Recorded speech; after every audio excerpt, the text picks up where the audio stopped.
Hello दोस्तों, आपका स्वागत है हमारे चैनल इन्फो गवर्नमेंट जॉब्स पर। दोस्तों यहाँ पर अग्निवीर एयरफोर्स की सैलरी स्लिप की हम इस वीडियो में बात करेंगे। साथ ही दोस्तों यहाँ पर जो टोटल सैलरी कितने मिलने वाली है और अलाउंसेस क्या क्या मिलते हैं, साथ ही जो 8वां पे कमीशन है वो क्या अग्निवीर एयरफोर्स, आर्मी या नेवी को इफेक्टेड करेगा क्या, इस वीडियो में हम थोड़ा डिस्कस करेंगे। अग्निवीर के ऊपर हमने ऑलरेडी यहाँ पर एक आर्मी अग्निवीर की सैलरी स्लिप का वीडियो बनाया हुआ है काफ़ी टाइम पहले, वो आप देख सकते हैं यहाँ पर। और आपको और कौन सा वीडियो चाहिए वो भी आप नीचे कमेंट कर सकते हैं। साथ ही हमने 1 महीने पहले लगभग जो आपकी अग्निवीर के अंदर जो स्कीम्स के अंदर चल रही थी चीज़ें वो भी क्लियर की थी, वो भी आपको जाननी ज़रूरी है कि आपकी जो टाइम पीरियड है वो, क्योंकि अब यहाँ पर समाप्त होने वाला है 6-7 महीने में। जो फर्स्ट बैच है उसका 4 साल होने वाले हैं। तो क्या सरकार यहाँ पर बीच में मंशा भी कर रही थी कि उसको यहाँ पर बढ़ाकर है वो 4 के बजाय 6 साल या फिर 8 साल यहाँ पर किया जा सकता है क्या, या फिर रेगुलर किया जा सकता है क्या, फिर परसेंटेज ऑफ रेशियो है वो बढ़ाया जा सकता है क्या। वो वीडियो हमने ऑलरेडी बनाया हुआ है, वो भी आप देख सकते हैं, जिनका लिंक हमें आपको डिस्क्रिप्शन में दे देंगे दोनों वीडियो के। तो अब दोस्तों जो सैलरी स्लिप निकल के आई है अग्निवीर एयरफोर्स की, वो हम आपको दिखाने वाले हैं। चैनल को सब्सक्राइब भी कीजिएगा, आगे जो अपडेट्स होंगी वो हम आप तक पहुंचाते रहेंगे। साथ ही उससे पहले बताएं कि 8th पे कमीशन का क्या है।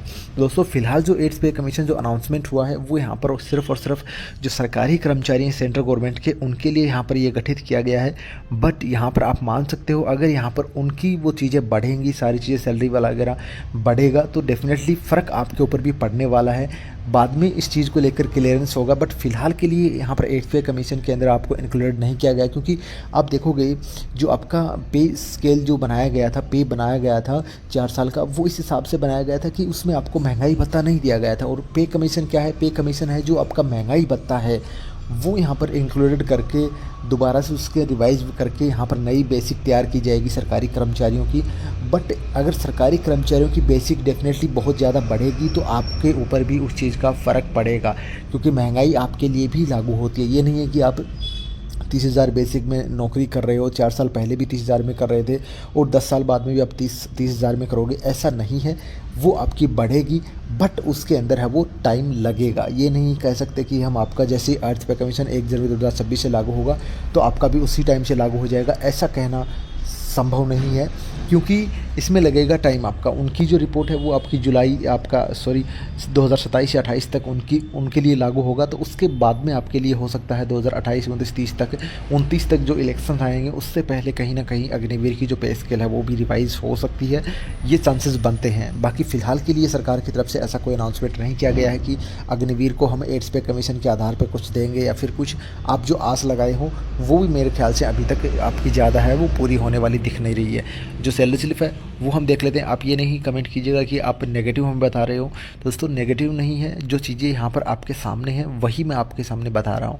जो चीज़ आप यहाँ पर समझने की कोशिश कीजिए तो आपको ईजिली वे में समझेंगे। आपको डेफिनेटली सैलरी बढ़ेगी बट यहाँ पर कहीं ना कहीं इसमें समय है वो लगेगा और राजनीतिक दबाव है वो भी इसके अंदर लागू होगा, क्योंकि अभी तक अग्निवीर का भविष्य है वो सही तरह से डिसाइडेड ही नहीं हुआ। क्योंकि इससे पहले जो न्यूज़ आई थी कि 6 साल 8 साल करेंगे, परसेंटेज ऑफ रेशियो बढ़ा देंगे, पेंशन नहीं देनी है, ऐसे मतलब अलग अलग चीज़ें हो रही है। अगर जैसे आपकी सर्विस है वो अभी 4 साल है, उसको बढ़ा के 6 साल या 8 साल करेंगे तो डेफिनेटली आपको मेडिकल की फैसिलिटी वगैरह भी देनी पड़ेगी, क्योंकि आप यहाँ पर जब रिटायरमेंट हो गई, जब आपकी एज है वो काफ़ी ज़्यादा हो जाएगी तो कहीं ना कहीं जो आपका कॉर्पस है वो एक टाइम में मिलने वाला है, उसको कहीं ना कहीं सरकार होल्ड करके उसके ऊपर आपको पेंशन भी दे सकती है आपके कॉर्पस के ऊपर।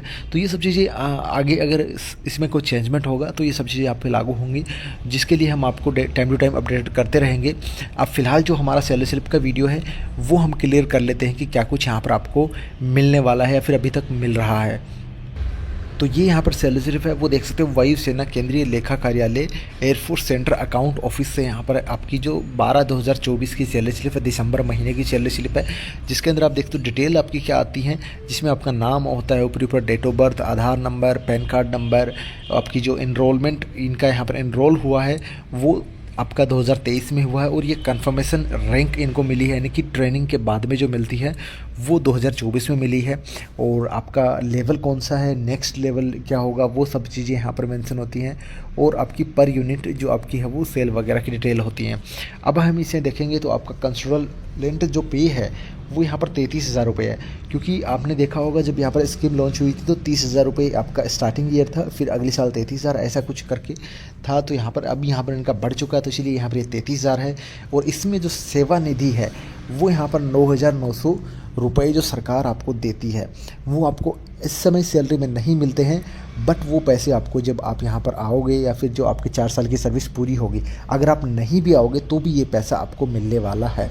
क्योंकि इसमें सबसे बड़ा पॉइंट यही है कि अगर आप 4 साल बाद अगर आप रेगुलर हो गए, खुदा न खास्ता यहाँ पर अच्छी चीज़ें यहाँ पर हों, तो आप अगर रेगुलर होगे तो रेगुलर सर्विस है वो आपकी 4 साल के बाद में ही शुरू होगी। तो जो 4 साल है ये आपकी सर्विस के अंदर टाइम है, ये इंक्लूडेड नहीं किया जाएगा। तो ये पैसा है ये भी कहीं ना कहीं आपको मिलेगा, जो चांसेस अभी बन रहे हैं। तो इसमें अगर देखो सेवा निधि आपकी जो 9900 रुपये बनती है, तो टोटल यहाँ पर आपकी जो है ग्रोस सैलरी इनकी यहाँ पर 42,900 रुपये है। इसमें एक्स्ट्रा अलाउंसेस नहीं है। एक्स्ट्रा अलाउंसेस आपके लगभग मिलते हैं आर्मी के अंदर ज़्यादा कुछ मिलते हैं, आपके जो एरिया के हिसाब से मिलते हैं। तो आर्मी अग्निवीर है उसके अंदर ज़्यादा मिलते हैं, बाकी इनमें भी यहाँ पर एरिया के हिसाब से एक्स्ट्रा अलाउंसेस मिलते हैं। फिलहाल इनमें इन्होंने एक्स्ट्रा अलाउंसेस इसमें नहीं जोड़े हैं, तो टोटल आपकी 42,900 रुपये बनती है। जिसके अंदर आपकी कटौती कैसे होती है बता दूँ आपको। जो सेंटर का 9900 रुपये था, 9,900 रुपये वो तो कटेगा ही, वो तो आपका यहाँ पर आपके उसमें जमा होगा फंड में। इसके बाद में आपका जो पैसा है उसमें से भी उतना ही आपका जो कंट्रीब्यूशन है वो जाएगा, यानी कि 9,900 रुपये आपका उसमें जाएगा। तो टोटल 19,800 रुपये आपके जो है वो सेवा निधि में जो आपकी है वो चले गए। इसके अंदर आप देखोगे तो नेट पे फिर आपका बचता है 23,100 रुपये। 23,100 रुपये इन हैंड आपको सैलरी है वो आपके अकाउंट्स में आने वाली है, जो अकाउंट नंबर यहाँ पर नीचे डिटेल से मेंशन होते हैं। और अब इसमें अगर हम देखेंगे तो ग्रॉस डिडक्शन आपका 19,800 है, 23,009 आपका जो है 23,100 रुपये आपका CDS पेमेंट बन रहा है।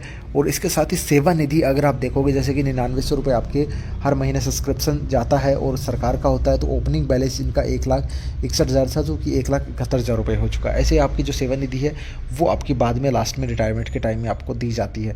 तो यानी कि फ़िलहाल जो आपका ज़्यादा कुछ मिल नहीं रहा है अग्निवीरों को, इतना कुछ आप समझ रहे हो कि बहुत ज़्यादा पैसा मिल रहा हो, क्योंकि बेसिक आपको जरूर 30,000 दिखेगा। अगर आप इसमें ही देखोगे तो जो स्टार्टिंग में अगर कोई सैनिक भर्ती होता है तो उसका जो बेसिक है वो 21,700 रुपये होता है।